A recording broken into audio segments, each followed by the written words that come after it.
Kathryn here with iCraft Vinyl. Today I'm going to be showing you how to make a Cricut project as if it's your first HTV project. So, I'm going to be using the liquid confetti silver from iCraft Vinyl. I'm going to be using my maker to cut my vinyl, and I'm going to be using a mat. And the big one, make sure your mat is still sticky.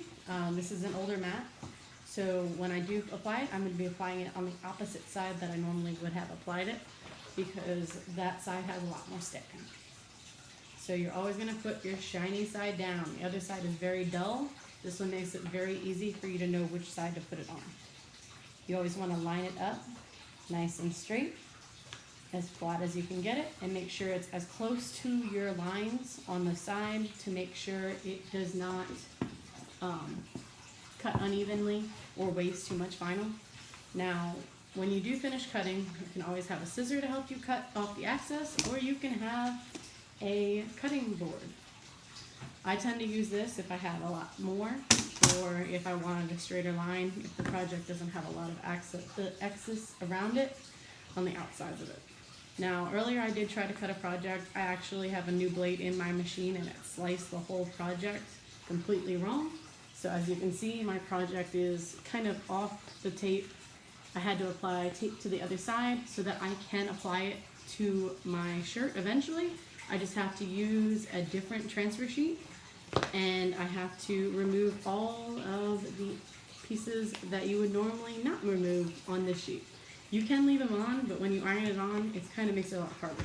So I'm going to do this project. It's going to be just a simple little project that I am going to use my phone to connect to my machine to. And so my design is going to be a simple little peace, love, and craft. This is going to be a shirt that I can wear when I make my crafts. I also had another one that I was considering doing that pretty much says this is a mess because I craft, but I thought this would be cuter. So I'm going to hit make it. I had another project currently in there. When I went to do that, it's all jumbled up. So what I have to go do is go back, and when I go back, I'm going to highlight the whole project where it currently is. Then I go to actions, and I'm going to hit attach so that my project is no longer separated. Now when I hit make it, it's going to be one whole piece again. So it's going to be a lot easier to cut when it's one whole piece versus all the letters scrambled, and then you have to replace them and put them all around and hope that it is equal when you line it up on your shirt. So this is going to be iron-on, so it has to be mirrored. The only time you would not mirror a project is if the project tells you not to mirror it. Almost every project will tell you to mirror it, unless it is a patterned vinyl. So I hit my iron-on, I hit my mirror for my iron-on. It's going to be a very big project. It's going to pretty much cover this whole sheet. And I'm going to have a little bit left on the side over here, but it probably won't be enough to use. So I'm just going to place it inside my machine. Make sure your machine is lighting up, ready to go. If you're using Bluetooth, it needs to be lighting up blue if you have a maker. And your device should also say that it is ready to go. Now that I've loaded that, I'm going to hit continue. This is going to be done as everyday iron-on. It's just very easy on your maker. Everything is on your phone. Nothing is on the maker besides load, pause, and cut. Now I'm just going to hit everyday iron-on. I've saved these as saved items. You can always go here to pick other ones you can save, and then you just add a little star next to it saying that was one that you want to keep. Now I picked what I wanted. It's going to be a light pressure. You can always change your pressure if for some reason you're having trouble cutting. I have a new blade, so I don't have to do that. And if you want on the maker, you can hit this fast mode, and it will cut sometimes fast, but it usually works better if you're using a paper project. It doesn't really work that well on a vinyl project because it has to go cut the letters and I guess slice it a little bit differently than you would a paper one. Now I'm gonna hit go. Everything is ready, and it's gonna start cutting.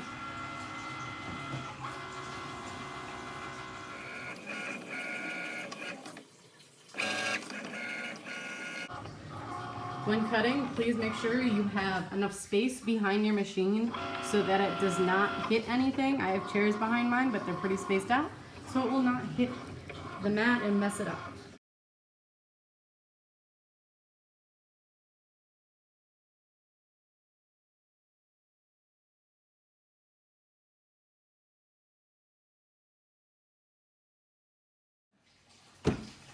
Alright, so my project is now finished cutting. You can actually see the lines on the back a little bit. I don't know if you can really see it from that angle, that it has cut all the way through. Sometimes you can see the lines on the other side, but this is a very shiny design, so you might not be able to see it because of that. Now, I actually used this vinyl yesterday, a different color though, and it actually came off extremely easily. Now, you're going to pick your tool. I usually use my point. I like it a lot because it takes things off a lot easier than the tips for me. So you're just going to sit and just pull a piece, and with this one, just keep pulling.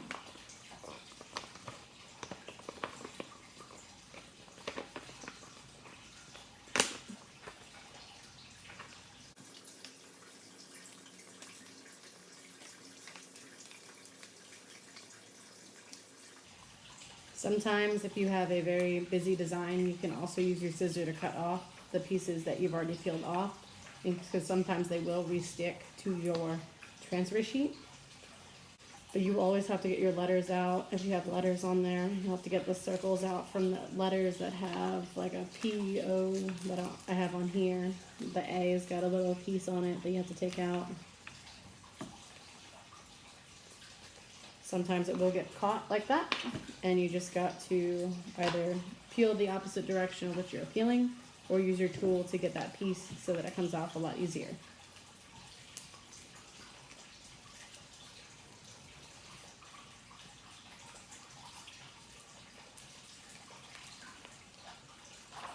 These seconds, you just pull it off. Now it's almost done. I just got to get the little letters out of the end and the A.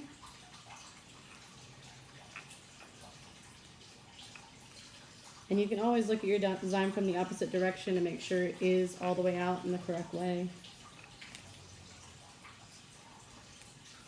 So that's what it's going to look like. Nice, easy design. It's going to look really good on a shirt, and it's going to melt right into the shirt because it's liquid. So now I'm going to move to another room so that I can apply it to the shirt.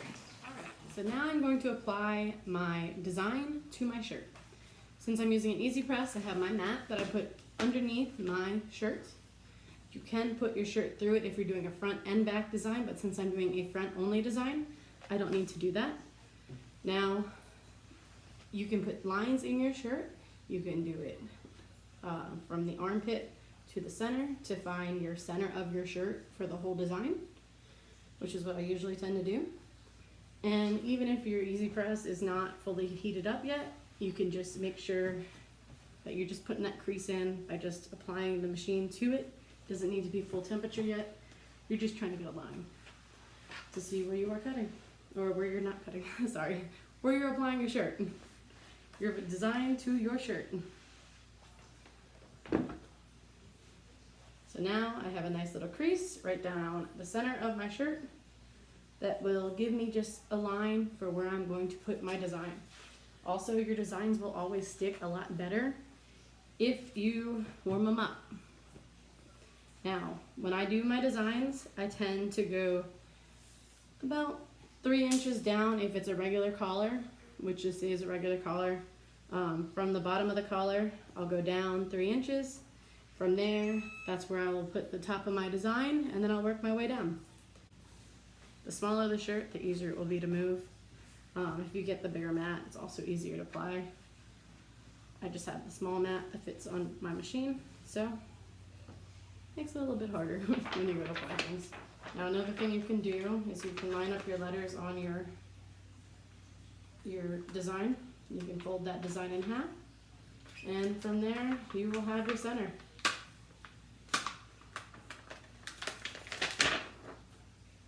So I have a little crease in the bottom, little crease at the top. It tells me where my center letter is.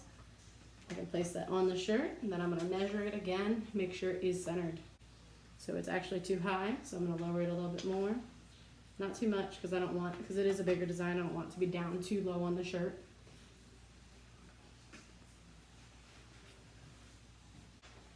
Make sure your shirt is nice and flat when you do add your design to it. If it is not, it will be crooked. So now I tend to measure, make sure everything is nice and straight, lined up to the way I want it. Just about that.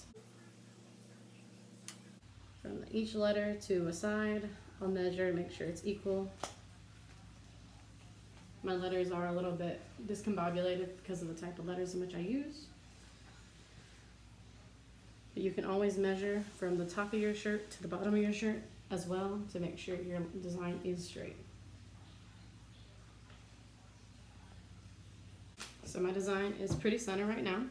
Since it is a bigger design than my EasyPress, I have to do it in pieces so that it is applied correctly and it will stick.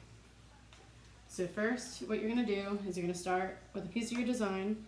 If you have a bigger design, you're gonna apply as much pressure as you can, and then you're going to, after that amount of time has run out, so it's 310 for 10 seconds each press, then I'll move it to the other part, and I'm gonna apply it again, pressure again, push down on the design, and then once this is done, I'm gonna put it over here.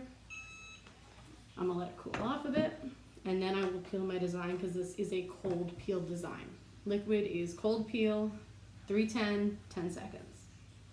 Now your machine will go down in temperature the more times you press it to your shirt, so it will always have to go back to the temperature if you do it more than 2 times of pressing in a row.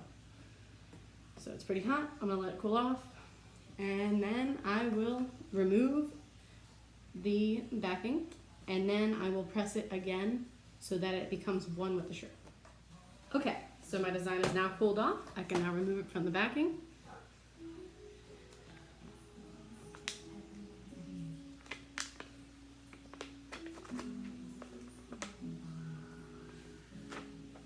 Now, when doing a cold press, a lot of designs might say that you can do a hot peel. Sometimes, if you let them cool off a bit, it will make the shirt last a lot longer. With this one, you're gonna see just how much it sticks to your shirt, so it's not really, and it already is a cold press, so it is a lot easier to do. So, make sure it's nice and flat. I'm gonna use my parchment plate paper. You can use a Teflon sheet as well. I don't have one, so I just use parchment paper. And now I'm going to apply my EasyPress back to it for the same amount of time I did before with my pressure. And you're going to see the design melt into the threads of the shirt. That's how awesome this vinyl is. Now if it doesn't look melted enough, you can always apply it again. As you can see, it's a part of the thread. The thread is over here. You can't really feel it anymore. Attached to the shirt. As over here, you can see it's still sticking up a little bit. There's a difference between pressed and not pressed. This one wasn't fully pressed yet because I'm doing it in halves. So when it's finished, it should be looking like it's one with the shirt. It's still gonna have that shininess that it had. It's just gonna be a piece of your shirt so it does not come out as easily. All right guys, so I finished the shirt. I finished ironing it all in, and it looks absolutely great. You can see all of it inside the shirt. You can see the lines of the shirt in the vinyl, and it looks absolutely amazing. I can't wait to make another shirt using liquid vinyl because of how great and how nice it feels on your skin. I don't really like shirts that where you can put your hand across it and it snags your skin, but this is awesome. So I hope you enjoyed this video, and I hope you're inspired to make something awesome, and can't wait to make more videos. Thank you. Have a great day. Bye.